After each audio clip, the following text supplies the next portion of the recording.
Hi, it's Zhang Den here, and I'm here today to talk about a very painful, horrendous disease of the womb, endometriosis.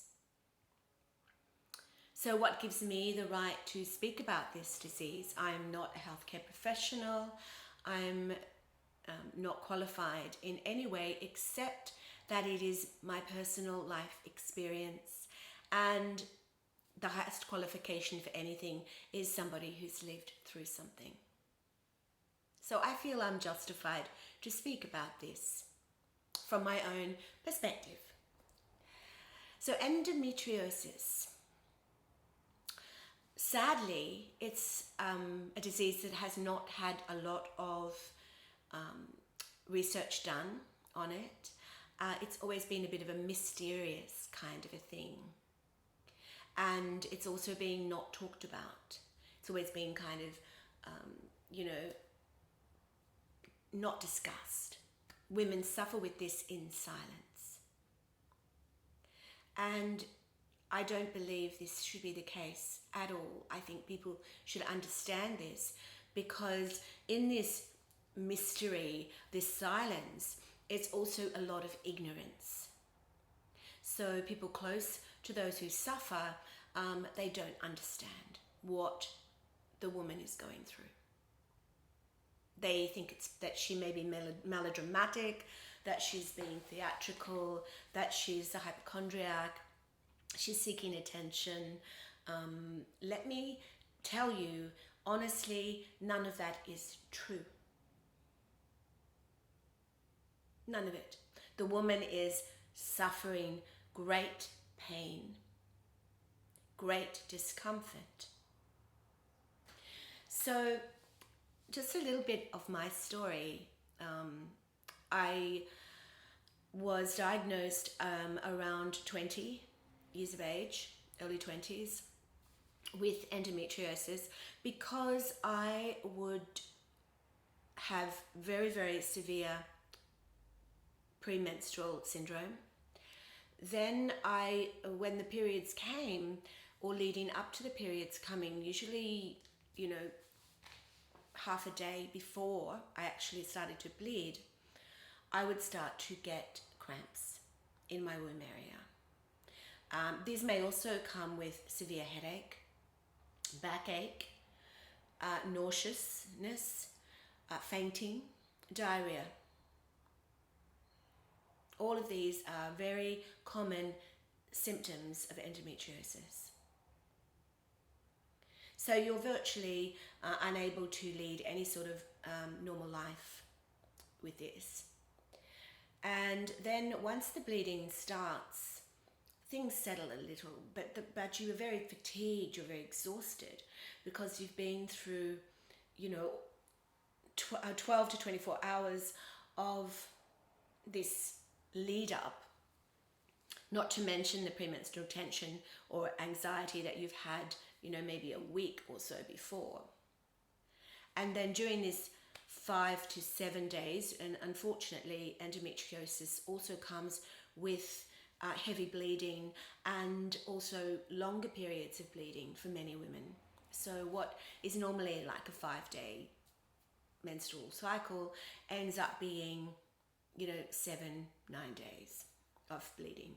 It can be quite heavy, can be clotting. And so, this also creates a lot of issues for leading a normal life. Then the last sort of week after that, you might be able to lead quite a normal life. You might feel quite okay.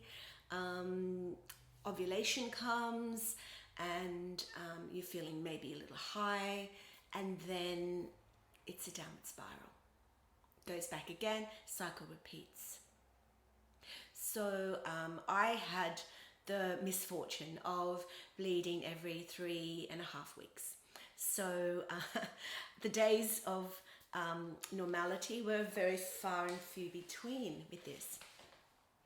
And I'm sure that many other women understand who have this illness. Now, how did I deal with this?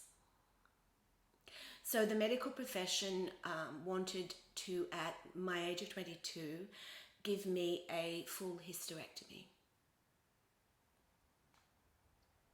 Sad. Luckily, I had a boss, a female boss at the time, who was an alternative thinker, and she just said no way. So she took me to an acupuncturist, and the acupuncture I responded to very, very well.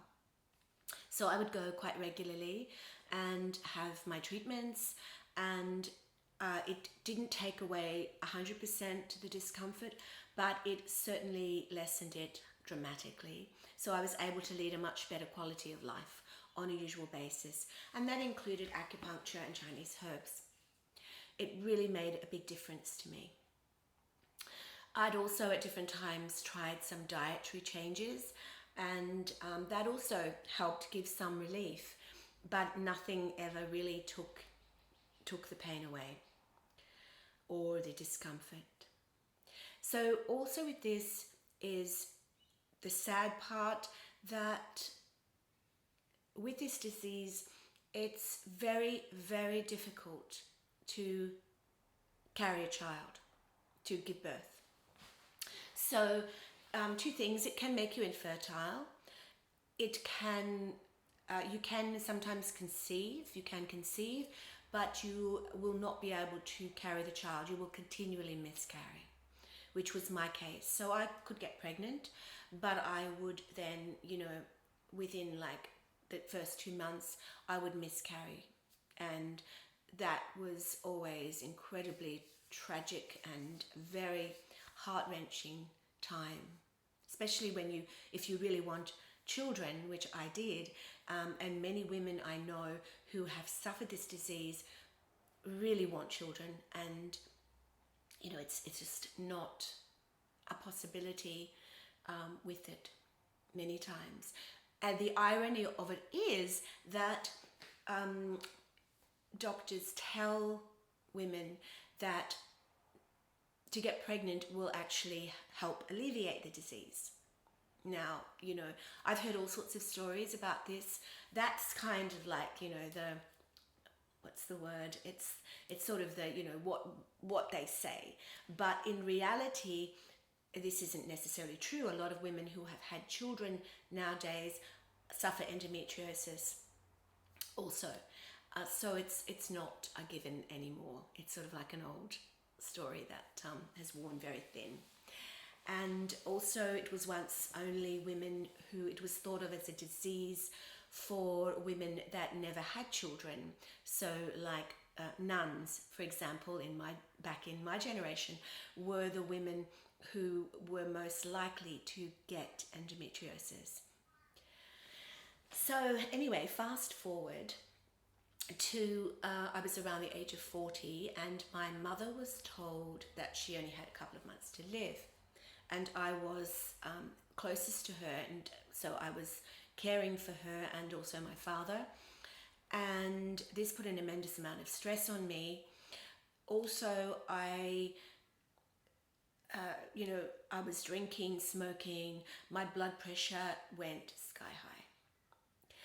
And this was a big wake-up call for me, because my mother's illness was caused through high blood pressure.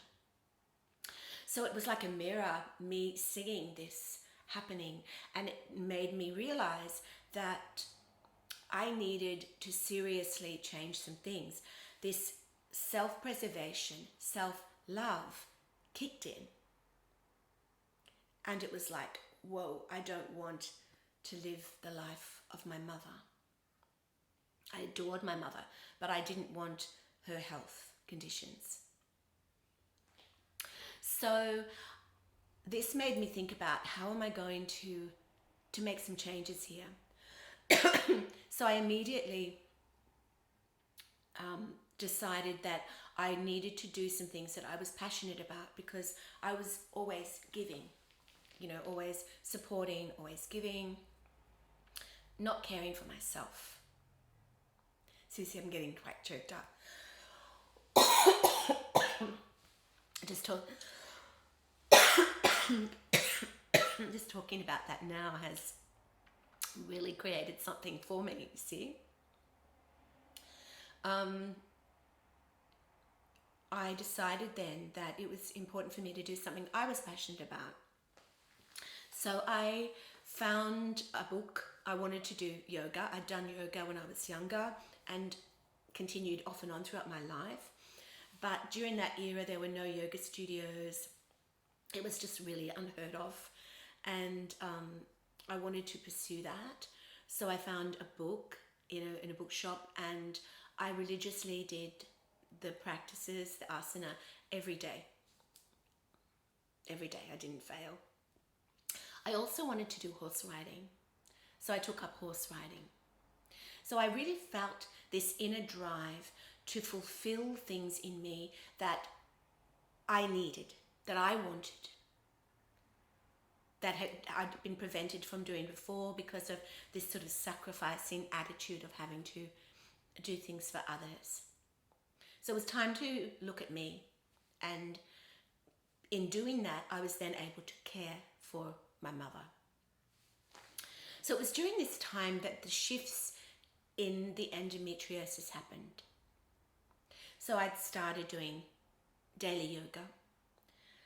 And the thing about this, when you start doing regular yoga, and I'm talking regular yoga, I'm not talking 2 times a week, I'm not talking once a week, I'm not talking going to the studio and doing, a class or a couple of classes a week.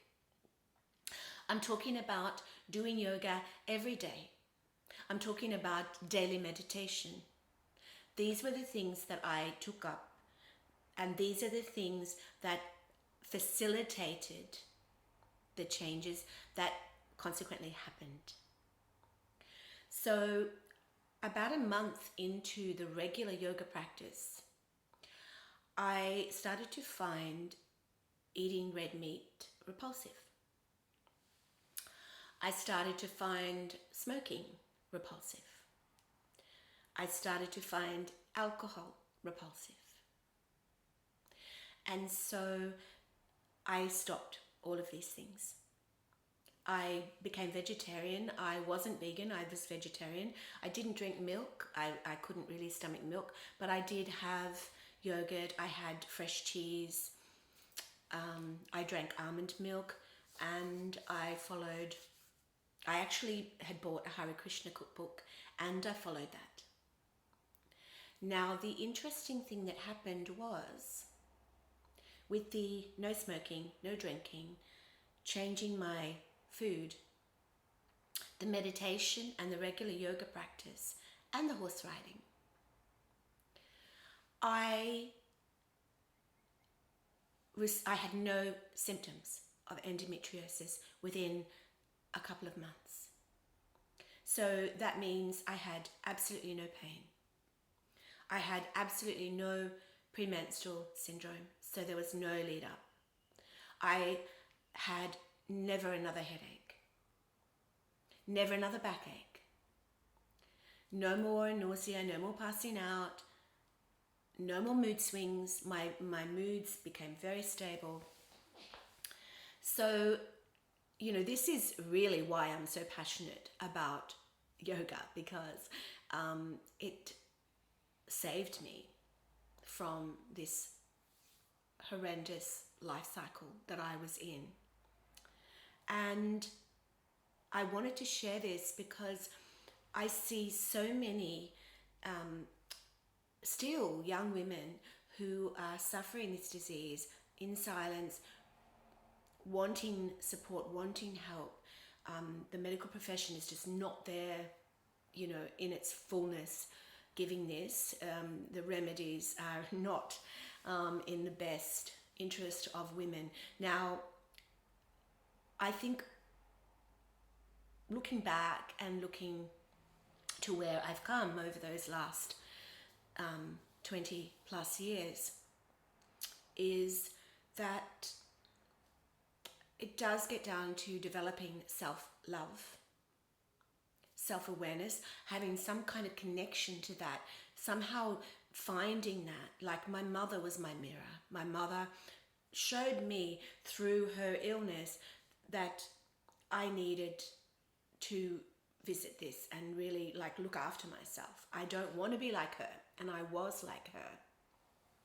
Now the interesting thing was she didn't die in 2 months. She actually lived for 5 years. So I had 5 years of caring for her under all sorts of extreme things, and the yoga, the meditation practices, the whole yogic lifestyle really gave me everything I needed to get through that, really empowered and fully in health, and to this day still. So just wanted to share, because I know that a lot of beautiful women are really suffering with this, and emotionally it's just so incredibly sad, not being able, especially like, unfortunately, the interesting thing is that mostly women who have it are women that want children. This is the really ironic part also.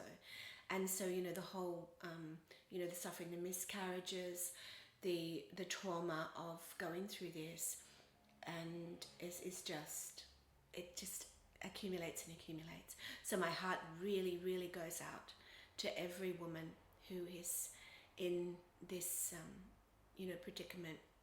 I hope that my little chat has maybe given you some glimmer of hope, some support. I was never able to have children.